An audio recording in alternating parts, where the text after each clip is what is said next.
So Sakura has been rendered useless more than she was even before this war. Naruto can heal Kakashi's eye from nothing. What? And Sakura can't do that, so it just goes to show you that Sakura's even more useless now to Team 7. Now, the entire Team 7 factor of this chapter, it had a lot of nostalgia. A lot of nostalgia that was nice.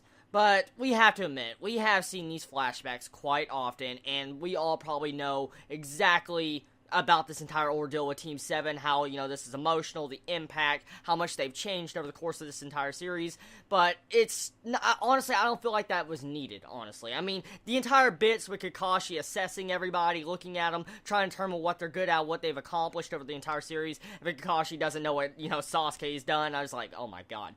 But besides that, this chapter was good in its own downright. It was a good chapter. I love the entire bits of finding out some past backstory of how Madara was the puppeteer behind the scenes. He was pretty much fucking Aizen. He planned everything from the beginning. Everything. He orchestrated the entire thing with Rin dying and getting killed by Kakashi, and Obito being there at the exact moment to watch it. So, right there, it just shows you how far off Madara has fought this entire plan through to him to get this far, to be able to be the Chibi. So, all around, holy god. So, Madara just proves how badass he is as a villain even more than he was, because he actually fought that far along ahead and manipulated Obito since the very fucking beginning. I mean, he literally manipulated him. He was a good kid. We saw how good he was. He was Naruto. Pretty much. He was just as good as him. And then he gets manipulated by Madara. Holy hell. So, Madara. Damn. That's interesting. Like I was tied in with how Obito said in the past that you must use the evil in someone's heart and manipulate it. Well, Madara did the same thing to Obito, but he put the evil seeds inside of Obito, which is really interesting, and I love the way that was developed, and it makes the entire ordeal with Rin more believable, and also we get some actual revelation to the fight between Kakashi and Obito. Now, that entire scene, I feel like, was really fucking amazing. It really was. It goes to show you exactly how far Madara really planned on in the first place, too. I mean, he put this seal inside of Obito to where he cannot, commit suicide, kill himself, stop the entire ideals of Madara from not being accomplished. I mean, let's say, Obito eventually realizes exactly what he's doing wrong, how evil he was, and then all of a sudden he wants to take his life. He can't take his life because Madara fought that far ahead where he will carry out his goals. And so, this goes to show you maybe the entire reason why Obito had such a change of fucking heart. I mean, it finally makes sense how Obito went from, oh, I'm gonna kill fucking everybody, I killed everybody, to, oh, I'm a kind guy now. It kind of explains a little bit. I'm still trying to accept the fact that Obito's a good guy, but it makes a lot more sense. It makes a lot more sense now that Kakashi removed the seal in Obito's heart, that Obito turned into a good guy and he has his own free will. So, it makes sense. I could deal with it. And so, I'd rather have this type of conclusion than just have it how it was. So, good job, Kishi did a good job there. Overall, I feel like the entire part with Kakashi getting his eye back, I like it. At the same time, I'm glad Kakashi's not eyeless. But come on, man. Okay, Kakashi, I like his character. He's such a fucking badass.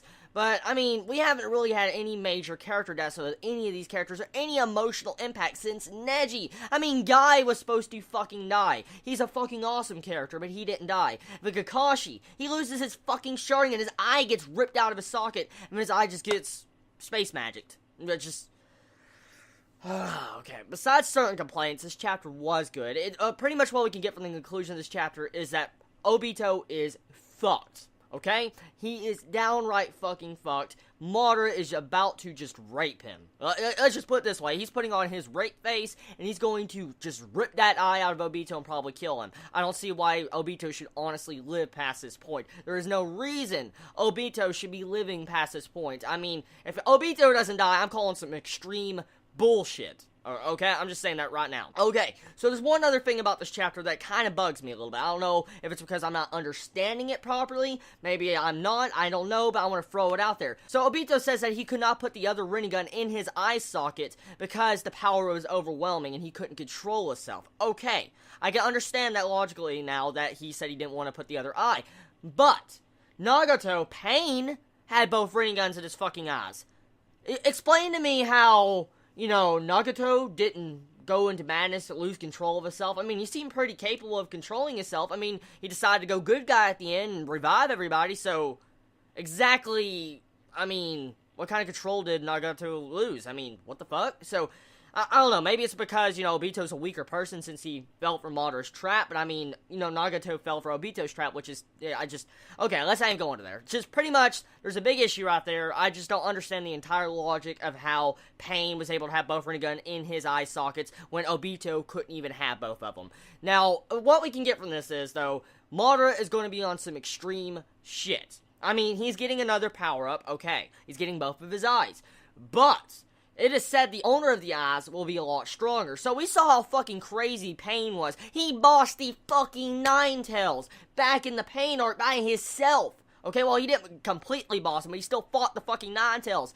And Madara took down all the Tail Beasts like fucking solo with one eye. Or actually eyeless, technically, and then one eye and all that. So, yeah. Imagine if this fucking god had both his eyes and he had a higher level of power like Pain. Oh shit. Naruto and Sasuke at first. Okay, so this is going to be the end of my chapter review. I see a couple problems. Maybe I'm misinterpreting it, I don't know. But let me know in the comments below if I missed anything and if I'm not understanding anything. I will gladly accept, criticism. And if I'm wrong, please let me know. I love you all so much. Please be safe. Chibi out.